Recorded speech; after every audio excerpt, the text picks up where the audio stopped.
આગામી 2 દિવસ એટલે કે 21 અને 22 ઓગસ્ટના રોજ દેશના કયા ભાગમાં કયું એલર્ટ આપવામાં આવ્યું છે તે ગ્રાફિક્સના માધ્યમથી સમજવાની કોશિશ કરીશું। 21 તારીખની વાત કરીએ, આવતીકાલે કયું એલર્ટ આપવામાં આવ્યું છે। 21 ઓગસ્ટના રોજ યલો એલર્ટ અને ઓરેન્જ એલર્ટ આપવામાં આવ્યું છે। ઉપરથી શરૂઆત કરીએ, લદ્દાખ, જમ્મુ કાશ્મીર, હિમાચલ પ્રદેશ, ઉત્તરાખંડ, ઉત્તર પ્રદેશના અમુક ભાગમાં યલો એલર્ટ અપાયું છે, ત્યારે અમુક ભાગ જે છે તે ગ્રીન એલર્ટમાં આવરી લેવામાં આવ્યું છે। તેનો મતલબ એવો છે કે અમુક ભાગમાં વાતાવરણ ચોખ્ખું રહેશે। પૂર્વ તરફ આગળ વધીએ, સિક્કિમ, આસામ, મેઘાલય, મિઝોરમ, મણિપુર, નાગાલેન્ડ અને અરુણાચલ પ્રદેશ, આ તમામ જગ્યાએ યલો એલર્ટ આપવામાં આવ્યું છે।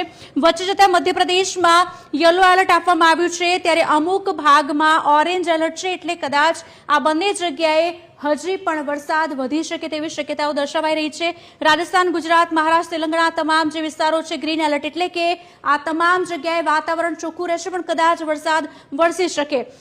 છત્તીસગઢ, ઓડિશા, હજી પણ થોડા નીચે જઈએ, કર્ણાટક, આંધ્રપ્રદેશ અને તમિલનાડુ, આજે તમામ જગ્યાઓ છે તે યલો એલર્ટમાં આવરી લેવામાં આવી છે, એટલે સાવચેતીના પગલાં લેવા ખૂબ જ જરૂરી બની જાય છે। હવે આગળ વાત કરીશું 22 ઓગસ્ટના દિવસે દેશના કયા ભાગમાં કયું એલર્ટ આપવામાં આવ્યું છે।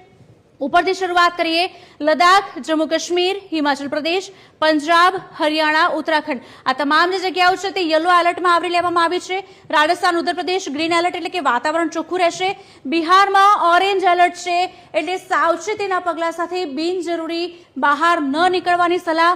સાથે થોડા પૂર્વ તરફ આગળ જઈએ, સિક્કિમ, મેઘાલય, આસામ, જેમ 21 ઓગસ્ટે હતું તે તમામ જગ્યાએ 22 ઓગસ્ટે પણ યલો એલર્ટ યથાવત રહેશે। ઝારખંડ, પશ્ચિમ, ત્યાં વાતાવરણ એકદમ ચોખ્ખું છે।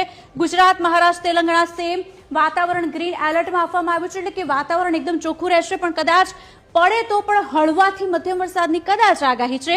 મધ્યપ્રદેશ યલો એલર્ટ, છત્તીસગઢ, ઓડિશા, થોડા નીચે આવીએ, કર્ણાટક, આંધ્રપ્રદેશ, તમિલનાડુ, આજે તમામ જગ્યાઓ છે તે યલો એલર્ટમાં આવરી લેવામાં આવી છે, એટલે આ તમામ જગ્યાએ સાવચેતીના ભાગરૂપે પગલાં લેવા ખૂબ જ જરૂરી બની જાય છે।